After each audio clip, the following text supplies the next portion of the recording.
കർത്താവേ, നിൻ്റെ ഉന്നതമായ നാമത്തിന് സ്തോത്രം ചെയ്യുന്നു. കർത്താവേ, നിൻ്റെ വിശുദ്ധ പൗരോഹിത്യത്തെ മഹത്വപ്പെടുത്തണമേ. കർത്താവേ, സഭയിലുള്ള സാന്നിധ്യം ദൃഢമാക്കണം. 40 വർഷം ഞാൻ അർപ്പിച്ച കൃപാസനത്താരെ ജീവനോടെ പ്രത്യക്ഷപ്പെട്ട മാതാവിൻ്റെ സാന്നിധ്യം, ഈ കൃപാസനത്തിൽ വന്നിറങ്ങി പ്രാർത്ഥിച്ചു പോകുന്ന ലക്ഷോപലക്ഷം മനുഷ്യരുടെ പ്രാർത്ഥനയുടെ ശക്തിയാൽ ഞാൻ ഇന്നത്തെ ദിവസത്തെ എൻ്റെ മക്കളുടെ ആവശ്യങ്ങളെ കർത്താവിൻ്റെ ദൃശ്യം സമർപ്പിച്ചുകൊണ്ട് ആശീർവദിക്കുന്നു. കർത്താവെ, അങ്ങയുടെ മക്കളുടെ മേൽ നിൻ്റെ തിരുമുറുപാടുന്ന മരുന്നുകരം വെക്കണമേ. എൻ്റെ കർത്താവിൻ്റെ ഉന്നതമായ നാമത്തിൽ ശിരസിൻ്റെ രോഗങ്ങൾ,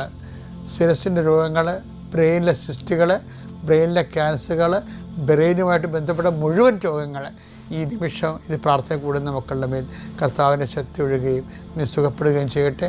തൊണ്ടനൊമ്പരങ്ങൾ, അത്തോൺസൈറ്റുകൾ, തൈറോയിഡുകൾ, ശ്വാസകോശ രോഗങ്ങൾ, ഉദര രോഗങ്ങൾ, പിസ്തുല രോഗങ്ങൾ, PCOD രോഗങ്ങൾ, സർവാംഗവാത രോഗങ്ങൾ, വൃഷ്ണരോഗങ്ങൾ, കർത്താവിൻ്റെ നാമത്തിൽ ഉച്ചമുതൽ ഉള്ളങ്കാര് വരെ കർത്താവിൻ്റെ രക്തം പടരട്ടെ.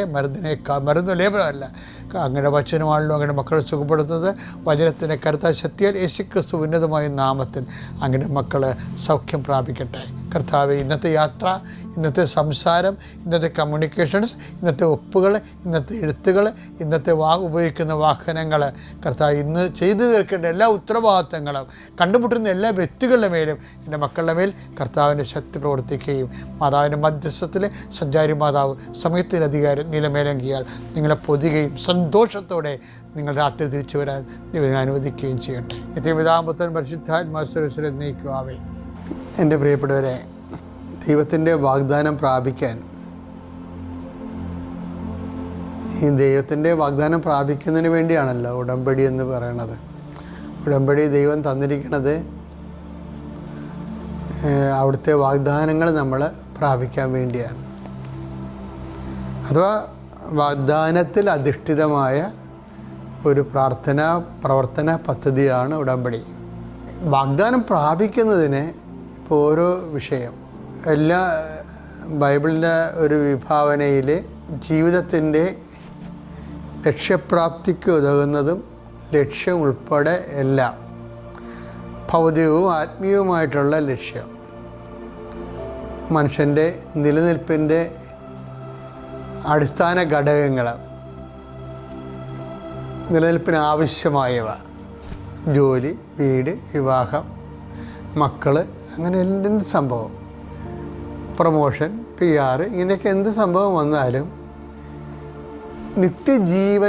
ജീവിതം വരെ ഐഹികമായിട്ടുള്ള കാര്യങ്ങളാണത്. എല്ലാം ബൈബിള്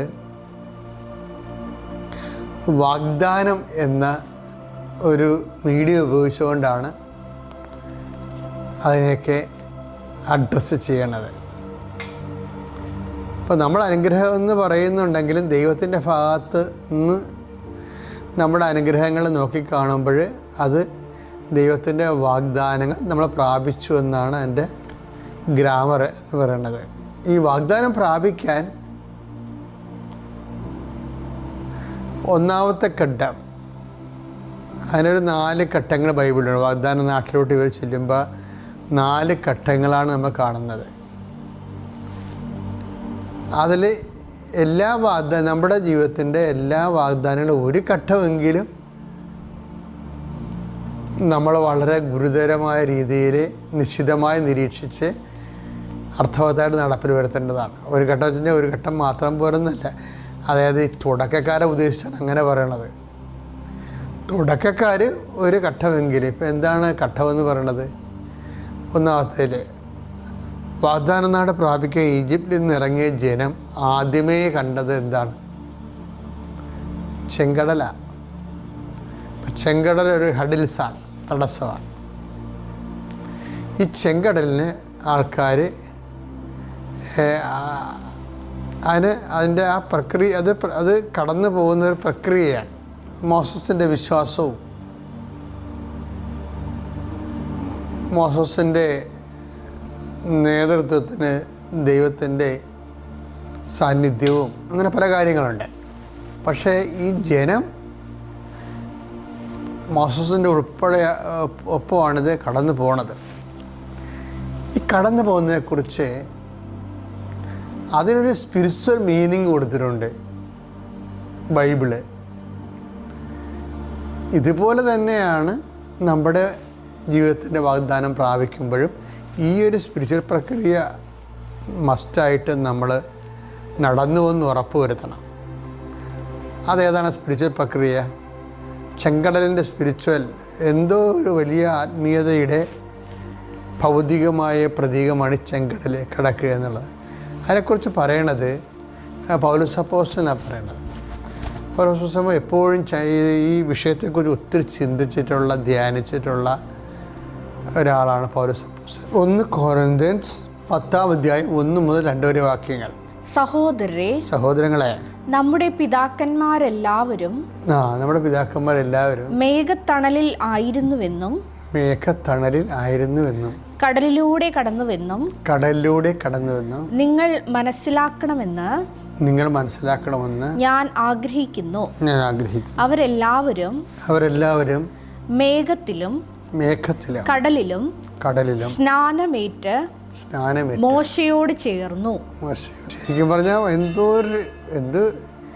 എന്ത് തിയോളജിക്കൽ ഡെപ്തുള്ള സംഭവമാണെന്നറിയത്. മോശയോട് അത് നമ്മളുടെ ക്രിസ്ത്യാനിറ്റിയിൽ ക്രിസ്തുവിനോട് ചേരുന്നതിന് സമാന്തരമായിട്ടാണ് മോശയോട് ചേർന്ന് പറയണത്. എവിടേക്കാണ് സ്നാനം പറ്റത്? മേഘത്തിലും അതുപോലെ തന്നെ കടലിലും. അപ്പോൾ സ്നാനമേൽക്കുന്നതിന് തുല്യമായിട്ടാണ്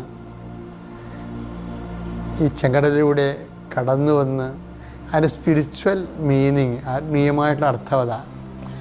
എന്തിനാണ് ഇങ്ങനെ പറയണമെന്ന് വെച്ച് കഴിഞ്ഞാൽ, ഈ ആത്മീയമായ ഒരു പ്രക്രിയ നടക്കാതെ നമ്മൾ ജോലി കിട്ടി, വീട് കിട്ടി, എന്നിട്ട് ആ വ്യക്തിക്ക് ആത്മീയ മാറ്റങ്ങളൊന്നുമില്ല. ആ വ്യക്തി പഴയതുപോലെ തന്നെ ജഡികനായി തോന്നിവാസിയായി ജീവിക്കുമ്പോൾ സ്നാനം കേൾക്കാത്തതാണ്. അങ്ങനെ വരുമ്പോൾ ഉണ്ടാകുന്ന കുഴപ്പമെന്ന് വെച്ച് കഴിഞ്ഞാൽ, കുറച്ച് കഴിയുമ്പോൾ ഈ അനുഗ്രഹം നമുക്ക് അനുഭവിക്കാൻ പറ്റാതെ വരും. അത് ഈശോയുടെ ഒരു പ്രധാനപ്പെട്ട പ്രമേയങ്ങളിലൊന്നാണ് അനുഭവിക്കാൻ പറ്റാത്ത അനുഗ്രഹങ്ങൾ. പാപാവസ്ഥയിൽ നമ്മൾ നേടിയെടുക്കുന്ന ആനുകൂല്യങ്ങൾ നമുക്ക് പക്ഷേ അനുഭവിക്കാൻ പറ്റത്തില്ല. അതാണ് ഈശോ പറഞ്ഞത്, എന്നെ കൂടാതെ ഒന്നും ചെയ്യാൻ നിങ്ങൾക്ക് സാധിക്കുകയില്ല എന്ന് പറഞ്ഞിട്ട് പറയും, എന്നോടുകൂടെ ശേഖരിക്കാത്തവൻ ചിതറിച്ച് കളയുന്നു. കർത്താവിൻ്റെ കൂടെ അല്ലാതെ നമ്മൾ നേടുന്ന അനുഗ്രഹങ്ങളെ ഉപയോഗപ്പെടാതെ പോകും. ജോലിയായാലും കുടുംബജീവിതമായാലും. അപ്പോൾ അനുഗ്രഹം ഉള്ളതുപോലെ തന്നെ അനുഗ്രഹം കിട്ടുന്നത് പോലെ പ്രധാനപ്പെട്ടതാണ് അത് അനുഭവിക്കാനുള്ള യോഗ്യത. ആ വചനം എടുത്തേ, ലൂക്ക 11:23.